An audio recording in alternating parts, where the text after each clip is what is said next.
দর্শক, সেটা হচ্ছে যে রাজ কোথায় চিত্রনায়িকা রাজের জন্য পাগল, সেটা হচ্ছে যে কথাই বলছি আমরা নূপুরের সাথে। নূপুর আসলে রাজটাকে এবং রাজের জন্য কেন পাগল, নিজের মান সম্মান সব কিছু শেষ করে রাজের জন্য এখনো পাগল। আসলে রাজের প্রতি যে ভালোবাসা কিংবা হচ্ছে যে যেটা বলছেন যে নানান বিষয় বলছেন, এই আসলে রাজটা কে, এবং আমরা জানতে চাই যে আসলে চিত্রনায়কের রাজটা কে, এই জন্য আসা আমার। আচ্ছা আকাশ ভাইয়া, আমি সর্বপ্রথম আপনাকে অনেক থ্যাঙ্কস জানাচ্ছি যে আজকে এই ফার্স্ট আপনি আমার পাশে আছেন।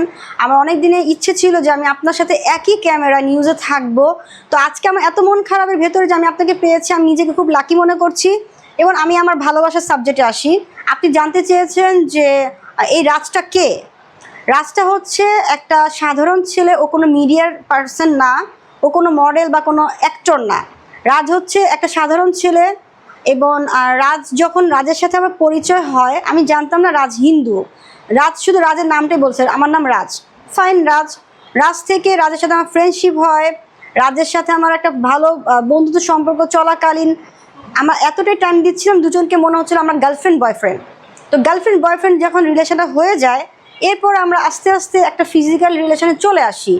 তো যখন নারী পুরুষের ভালো লাগাটা কাজ করে বা ভালো লাগা হয়ে যায়, হবে না কারো সুন্দর